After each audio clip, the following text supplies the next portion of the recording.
Hi everyone, it's Kama. Welcome back to my channel. If you're just joining me for the very first time, please subscribe. Today I want to share with you something that happened to me when I was a child. It involves what in Jamaica we call Obeah. Now it's a taboo topic, however very widely practiced, but very hush hush. You're not supposed to say, well, some persons believe in it, some don't. It could be just that these persons have access to esoteric knowledge and able to manipulate it and, use it to manipulate others. But yes, it is practice and many persons participate in it, but they would not let you know that they do. Whether it is that they try to influence other people's lives or they feel that other people are trying to influence their lives and they would go for help to intercept. Now, I'm not even going to tell you how I personally feel about this, about what happened to me. I'm just sharing it, and I would love for you to comment and tell me what you feel actually happened. How will you explain it? I'm not even going to tell you how I explain it. No, when I was little, I think at this time I was about early teens, 13, 14, 15, thereabout. No, some things started happening to me where, you see, I was a very brilliant child.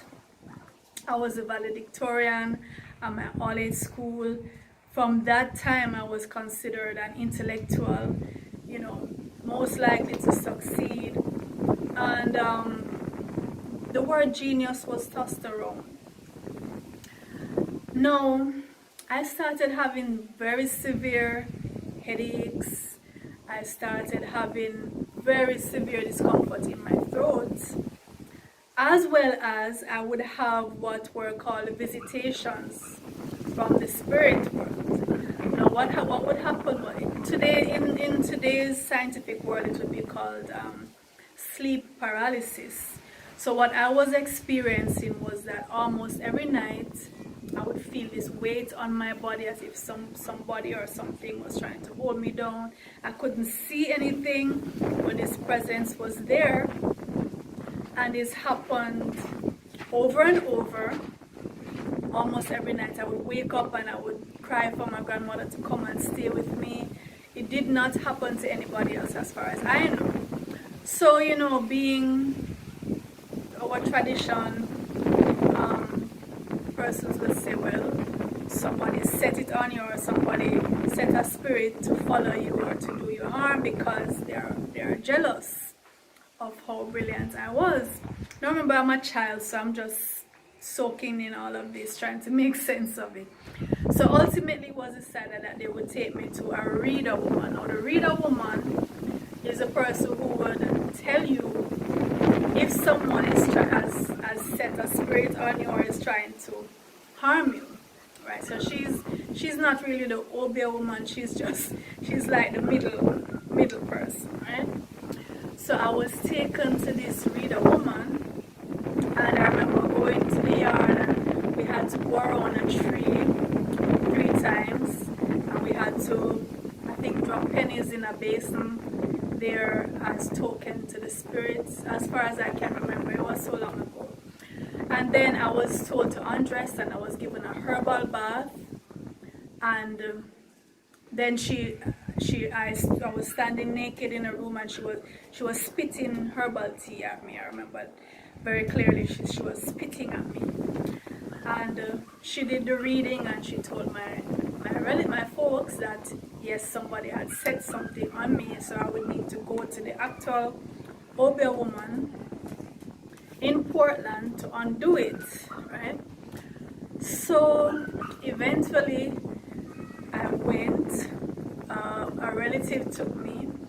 I remember this little minibus came and several of us who had because her other customers who would be going, they were there, and I remember distinctly this pregnant woman was there, and some men who seemed like top notch. I remember either seeing this or hearing other people whispering and saying like these are top notch guys, right? And they were there. So the bus took us to this place in Portland, and again we had to do the ritual going around the tree and so on, and then we were taken into this building where the men were separated from the males from the females. So I remember the pregnant woman being with me. She just stands out in my mind, maybe because she was so heavily pregnant. So, and then they took 3 females at a time into another room. So she was with me and somebody else came in. And they put me to sit down. And the pregnant woman also, and I remember they were massaging her belly and pulled something from her side, like, so when I looked I saw this bundle of hair, and I remember them saying, look what they're trying to do to your baby, look what they're trying to stifle your baby with all of this hair. And they were pulling bundles of hair from her abdomen, and she was crying and I said, my God, look what they were trying to suffocate my baby with this hair. So I was there, I just didn't know what was happening. I was just taking in everything. So some women were around me and they started massaging my head, kneading into my head like really hard, almost painfully kneading into my head, massaging my neck and really kneading my neck. So, because remember I was having severe headaches and throat discomfort, right? So while they were doing it, they were talking, like they were saying, look how they're trying to hinder the lady's daughter, and she's so bright, and look how they're trying to harm her. So eventually, as she was pressing into my scalp, and then she made a movement like she's pulling something out, and I heard her say, look at this, and they showed me some needles and said, these came out of your head, this is what they put in your head, this is why your head was hurting you so much. And then she did the same thing with my throat and appeared to pull out 2 coins and said, this is what was in your throat. I got scared at that time, because maybe they're expert magicians, but they have learned to do this in a way that you actually feel like this is being pulled from your body, right? Expert magicians. So, and they were talking all the time, so it's like trying to get you into a trance with their words and their actions, what they're doing. So till we left, and they told my family what needed to be done. Of course, money, they wanted more money. Now, I had been sent to another relative to live a good distance away to try to get me out of that environment, and this relative was adamantly against all of this, and he was saying, no, we're not paying any money and we're not going back. Right? I don't care what they say, because they had said that the spirits were going to follow me wherever I went, and I would never get rid of them unless we paid the money, and they could do what they had to do. And this relative was adamant, no, we're not doing it. And I continued to have the headaches and so on. So I remember going to the doctor at my school and told the doctor what was happening, and he was saying, there's nothing wrong with you, I can't see anything wrong with you. I was trying to convince him that I had a tumor because of the pain I was having, and eventually I think he sent me to do a scan or something, and it came back negative. And I went to another doctor, and this doctor said, you're just suffering from sinusitis. You're having drainage, and that's why it's affecting your throat, and you need to stop eating dairy, which I eventually eased off the dairy, and eventually did not have that problem, but yes, I just wanted to share that because it was quite an experience. Some persons would say, yeah, this is real.